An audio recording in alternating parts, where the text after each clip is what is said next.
नाम के एक छोटे से गांव में प्राचीन बरगद के पेड़ के पास सुशीला नाम की एक बूढ़ी गरीब महिला अपने अपाहिज बेटे मदन के साथ रहती थी। मदन बचपन से ही दोनों पैरों से चल नहीं सकता था। मिट्टी और भूसे से बनी सरला की छोटी सी झोपड़ी गांव के किनारे पर खड़ी थी, जिस पर अक्सर राहगीरों का ध्यान नहीं जाता था। अपने जीवन की गरीबी और कठिनाइयों के बावजूद सुशीला भगवान राम में अपनी अटूट आस्था के लिए जानी जाती थी।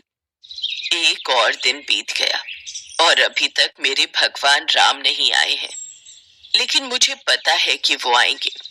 वो एक दिन मेरे दुखों को दूर करने जरूर आएंगे। मुझ गरीब की झोपड़ी में वो जरूर आएंगे। माँ, प्यास लगी है।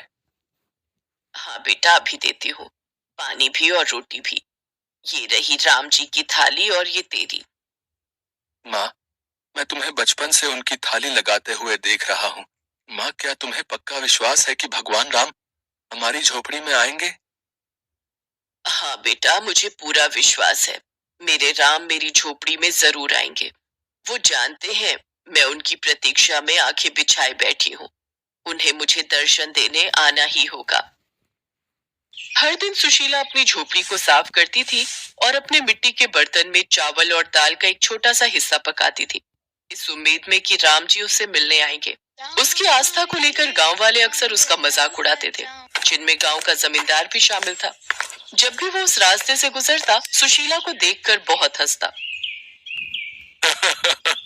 सुशीला, तुम और तुम्हारी कल्पनाएं जितना मर्जी अपनी इस टूटी फूटी झोपड़ी को सजा लो, भगवान राम तुम जैसी गरीब बुढ़िया से मिलने नहीं आने वाले।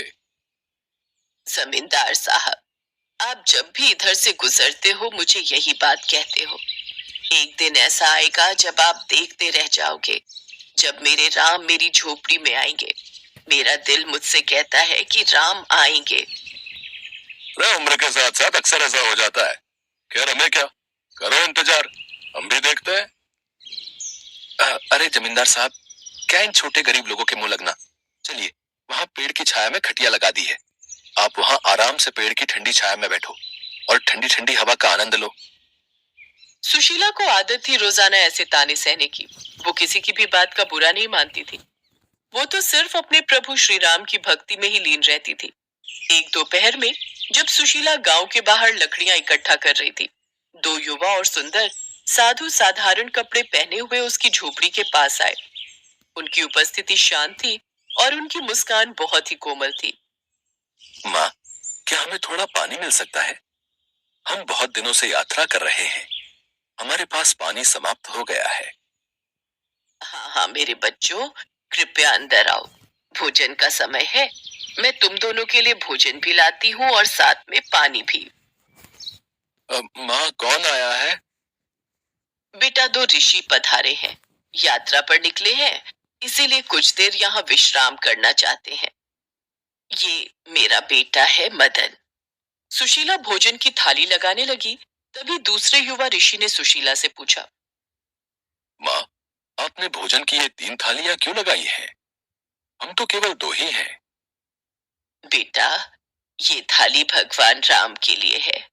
मैं जब भी भोजन लगाती हूँ तो एक थाली भगवान श्री राम के लिए निकालती हूँ, क्योंकि मुझे यकीन है कि एक ना एक दिन वो मेरी इस झोपड़ी में जरूर आएंगे और इस भोजन को ग्रहण करेंगे।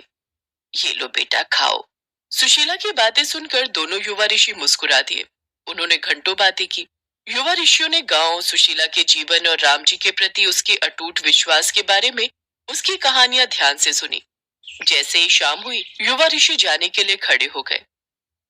आपसे मिलकर और आपकी प्रभु श्री राम के प्रति भक्ति को देखकर सचमुच हृदय आनंद से भर गया।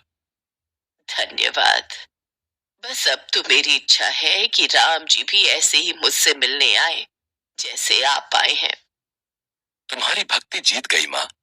देखो, मैं तुमसे मिलने आ गया। तुम्हारी भक्ति मुझे यहाँ तुम्हारी झोपड़ी में खींच लाई। सुशीला देखती है दोनों युवक राम और लक्ष्मण के रूप में आ जाते हैं। सुशीला को कुछ पल के लिए तो अपनी आंखों पर यकीन ही नहीं हुआ। उसकी खुशी का ठिकाना नहीं था। उसकी भक्ति जीत गई। उसे अपने प्रभु श्री राम के दर्शन हो गए। बस माँ, अब दुख के दिन दूर हो गए। अब आपको चिंता की कोई जरूरत नहीं। आशीर्वाद से सब कुछ ठीक हो जाएगा।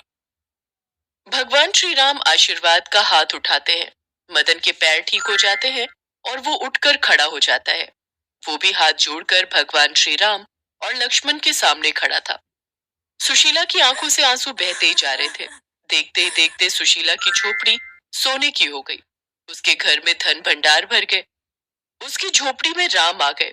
सुशीला को आशीर्वाद देकर भगवान राम और लक्ष्मण अंतर्ध्यान हो जाते हैं। जिन लोगों ने सुशीला का मजाक उड़ाया था, वे अब उसके अटूट विश्वास से आश्चर्यचकित थे। माँ, तुम्हारा विश्वास जीत गया। प्रभु श्री राम और लक्ष्मण हमारी कुटिया में आए। देखो, उन्होंने मुझे ठीक कर दिया। हमारी गरीबी भी दूर कर दी। हमारे जीवन के सारे दुख दूर कर दिए माँ। हाँ बेटा, अब हमारे दुख के दिन दूर हो गए। हाँ मेरे बच्चे, प्रभु श्री राम ने हमारे जीवन के सारे दुख दूर कर दिए। अब सुशीला बहन, मुझे माफ कर दो। मैंने तुम्हारा हमेशा मजाक उड़ाया, पर आज हमारी आंखों के सामने सारी सच्चाई है। तुम्हारी भक्ति सचमुच बहुत सच्ची है। तुम्हारी झोपड़ी में राम आ गए सुशीला बहन। तुम सत्य कहती थी कि तुम्हारी झोपड़ी में राम जरूर आएंगे। सब गांव वाले भी सुशीला की भक्ति की